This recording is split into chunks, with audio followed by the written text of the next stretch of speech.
je ne suis pas morte. 4e jour de jeûne, marche, reconnexion avec soi. Je peux vous dire que mon corps me dit merci. Je vous ai déjà parlé, mais j'aimerais encore vous parler de ce magnifique processus de jeûne. Il y a chez les musulmans le ramadan, mais c'est un jeûne très ponctuel. Là, je souhaite vous parler des jeûnes, d'un jeûne sur plusieurs jours. C'est-à-dire que pendant 3 ou 4 jours, on ne mange rien, on fait que boire. Et on est en vie.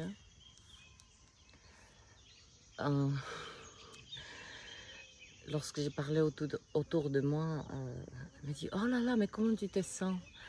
T'as pas mal à la tête? T'as pas d'hypoglycémie ?»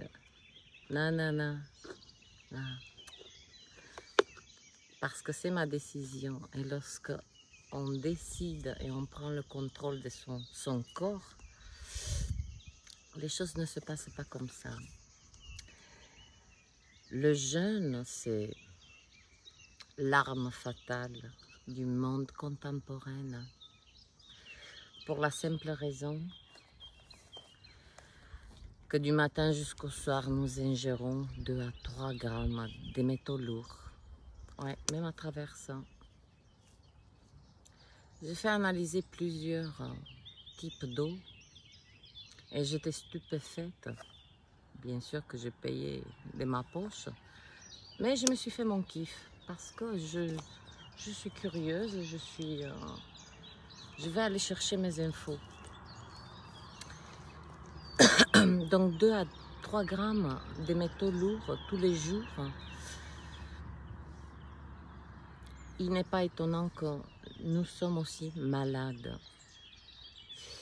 Et la maladie du corps aussi attaque l'esprit, la clarté, le discernement. On n'a plus la capacité de gérer des émotions, de gérer des situations, de gérer tout simplement le quotidien, la vie. Alors, on rentre dans une sorte de brouillard, puisqu'on est intoxiqué,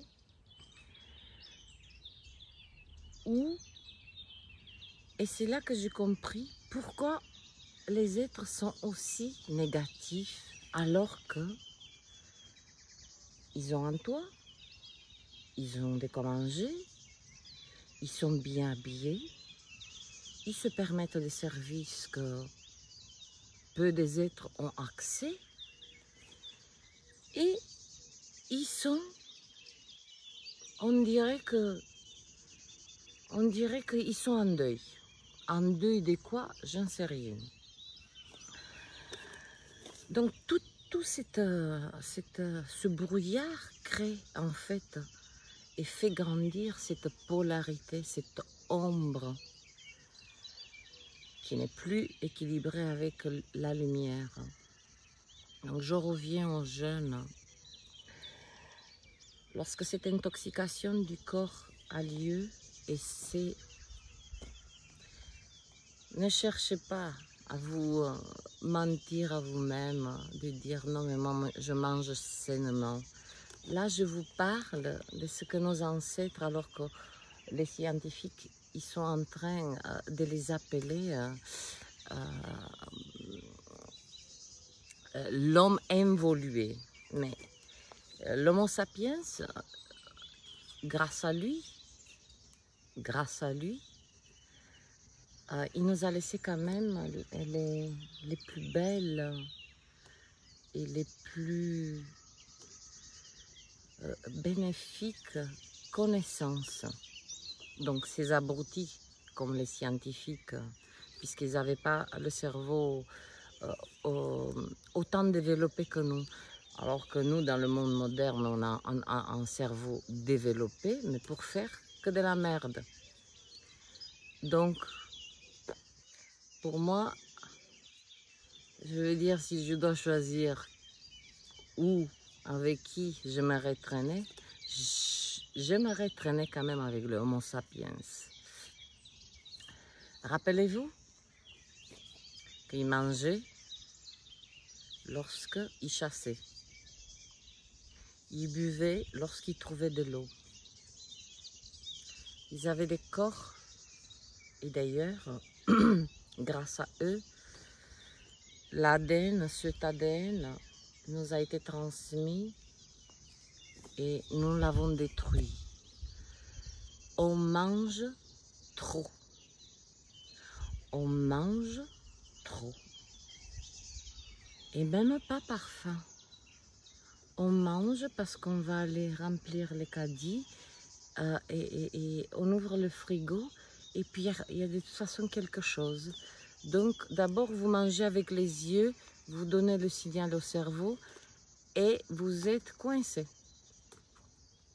Parce que vous n'avez aucune... vous imaginez même pas à quel point vous vous faites du mal en mangeant 3-4 repas. Et surtout de la nourriture morte. Qu'est-ce qui reste des vivants? Dites-moi. Faites l'expérience ce soir quand vous rentrez chez vous, ouvrez votre frigo et prenez une feuille et écrivez combien des aliments vivants vous avez dans votre frigo. Tout est raffiné. Donc cette nourriture morte que nous ingérons, c'est en fait que des déchets. J'aime beaucoup prendre cette métaphore de la poubelle. Je l'ai déjà pris dans une de mes vidéos. Tu nettoies ta maison magnifiquement bien. Tout est en place, tout est ok. Tu arrives dans le hall. Tu sors les poubelles, tu les poses. Tu commences à empiler. Puis tu dis à la fin, bon, voilà, tout ce que j'ai fait, je vais le jeter. Mais il y a un problème, tu ne peux plus ouvrir la porte. Tu as tellement empilé que je te dis la merde, je suis coincée. C'est exactement le corps, il est comme ça. Dans le corps, les métaux lourds, les additifs, toutes ces ingrédients qui nous tuent, mais pas de manière très douce, Tu ne vas pas manger. Quand je vois des enfants manger, mais écoutez-moi, tous ces biscuits, j'ai envie de pleurer. J'ai envie de pleurer.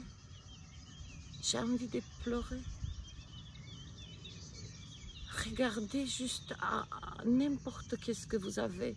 Regardez ce qu'il y a écrit de manière sournoise. Regardez ce qu'ils mettent dedans. Nous avons mais que des... Je préfère...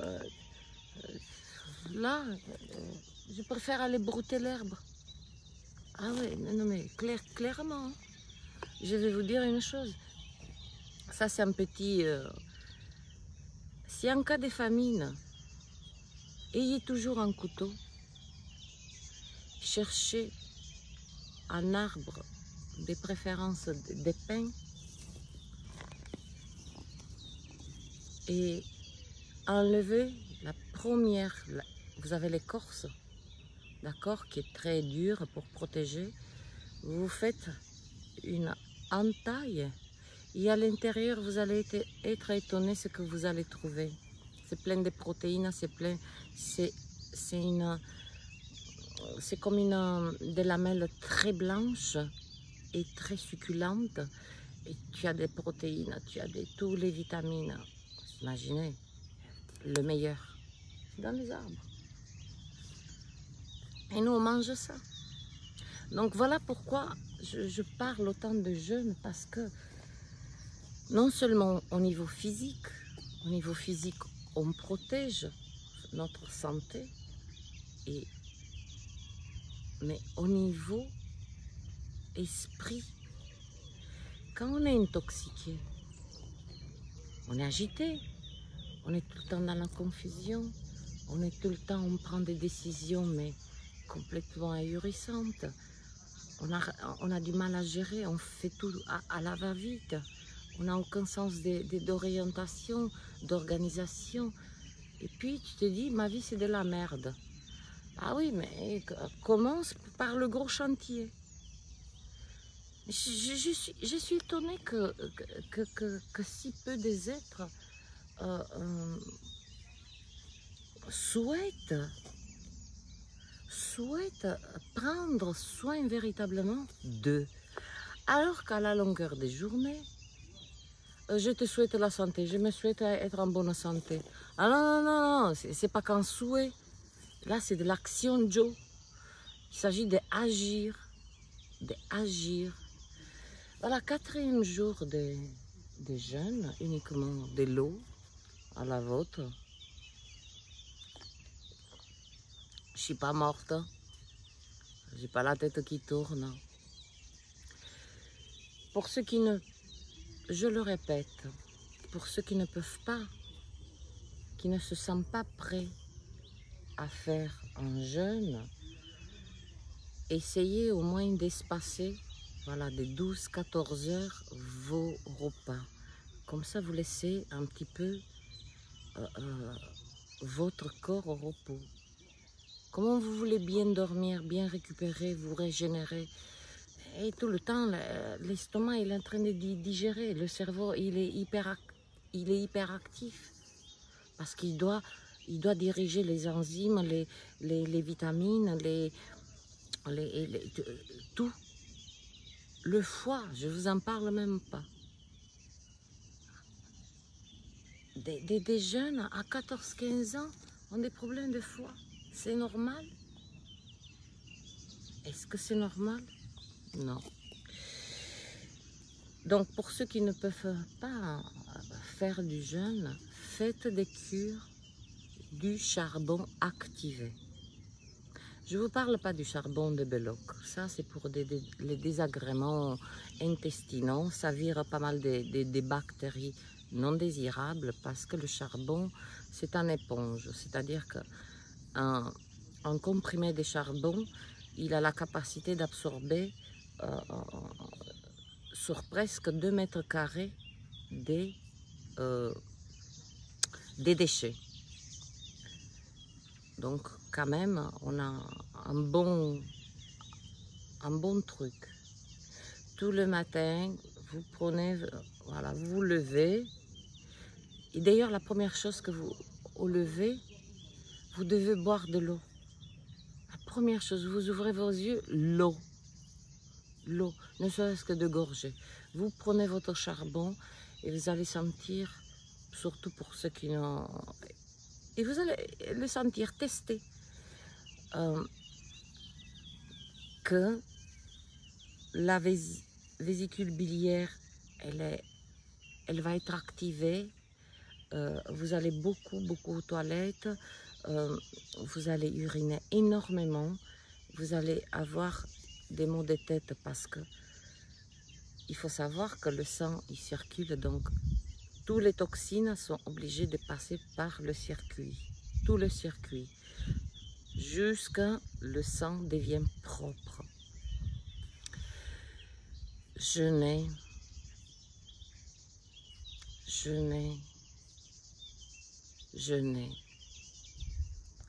Vous ne perdez ni votre masse musculaire parce qu'il y a tellement de conneries. Si je vous parle d'un retour d'une expérience, de quelque chose que je vis, je connais depuis bien longtemps. Et j'ai capté. Comment est-il possible? Le soir, j'ai utilisé de la javel parce que... Et je ne suis pas allée de mes mains mortes. Donc, j'ai inhalé les vapeurs de cette javel. Immédiatement, ma gorge a été irritée.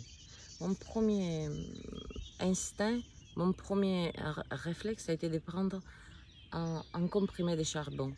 Le lendemain, plus rien. Bon, je me foule là. C'est pas que je me foule, j'avais un peu forcé sur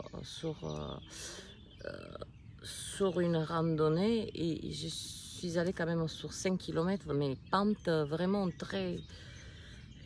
Évidemment, le soir, tu as la sensation là, derrière, qu'il y a tout qui lâche. Charbon, le lendemain, plus rien. J'ai dit, oh, il y a quelque chose là, quelque chose à... Donc j'ai préparé mon corps. Déjà depuis 2 semaines, en prenant du charbon, mais à des doses qui me conviennent à moi et que je pouvais supporter moi, parce que plus on prend du charbon, plus le taux de toxicité qu'on rejette, il faut être prêt.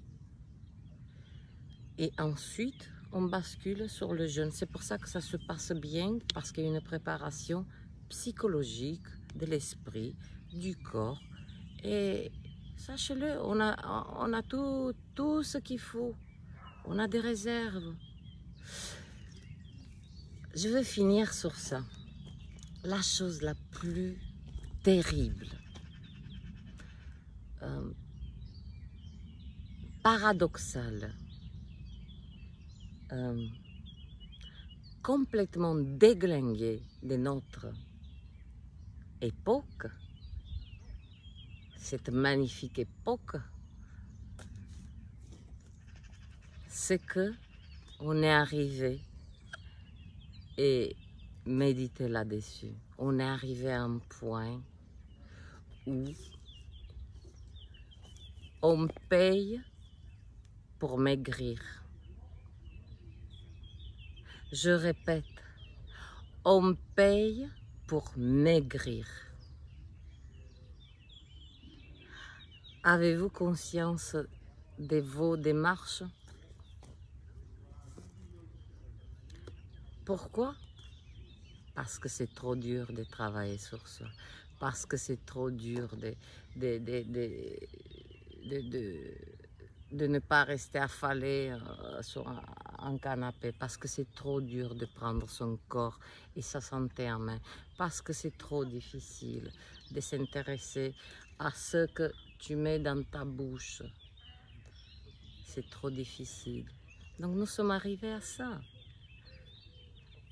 Payer pour maigrir. Alors que tu as déjà payé pour arriver à cet état. Donc c'est...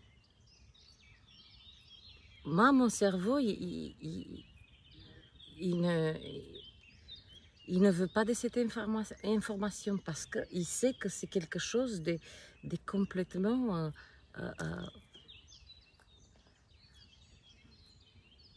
j'ai même pas les mots. J'ai même pas les mots. Des êtres qui payent des fortunes pour maigrir. Va jeûner. Tu vas être en bonne santé, tu vas gagner en énergie, tu vas gagner en clarté, tu vas être au top, tu vas régénérer tous tes organes, toutes tes cellules. Et et garde ton argent dans ta poche. Fais-toi plaisir avec autre chose. Par exemple, je dis ça, je dis rien, mais je le dis. Je fais comme notre cher Jean-Claude Van Damme. Quand on s'est foutu de sa gueule il y a 25-30 ans en arrière, quand il a donné une interview, il était exactement comme moi, avec la bouteille d'eau dans la main. Et il a pris une gorgée. Et il a dit, l'eau, buvez dans 25-30 ans, il n'y en aura pas. On l'a pris pour un taré, pour un Mais ce mec, cet être, il a dit des choses. Il nous a laissé tomber. Je veux même pas m'attarder sur ça. On reste dans le jeûne. Prenez soin de votre corps. Je dis pas que ça, c'est quelque chose qu'il faut que vous le fassiez. Je vous donne ma perspective. J'espère vous donner envie surtout de mieux comprendre votre corps. Parce qu'au final, de la naissance jusqu'à la mort, nous marchons avec ce corps. On ne peut pas le changer. Autant faire copain avec. Et au fait, le jeûne, ceux qui souffrent souvent des états inflammatoires, des problèmes des articulations, sachez que toute inflammation dans le corps est due à une acidité. C'est-à-dire que le pH du corps, il explose plus que 9, plus que 10. D'ailleurs, certains êtres ont une haleine, même quand ils se brossent les dents, ça vient de l'intérieur. C'est pas insupportable, mais presque mortifère. Pourquoi? Parce que leur corps est acide. Et où il y a acidité, le corps largue énormément de cortisol. Si pendant une semaine, par exemple, vous arrêtez votre repas vers 18 h et vous mangez que le lendemain vers 13 h, 14 h, un repas léger, vivant, faites l'expérience, l'inflammation diminue, les articulations moins douloureuses. Mais ça, les anciens savaient. Comment nous, on n'est plus capables, alors que, soi-disant, on a évolué. Nos ancêtres, ils restaient 15 jours sans manger, ils mangeaient quand ils trouvaient. Point à la ligne. Aujourd'hui, on mange et on se donne la mort. Une mort lente, douloureuse et bien ciblée. Prenez vraiment soin de votre corps. C'est votre véhicule, comme je vous ai dit, de la naissance à la mort. On ne peut pas le changer. Autant marcher avec lui, voilà, avec joie, avec conscience.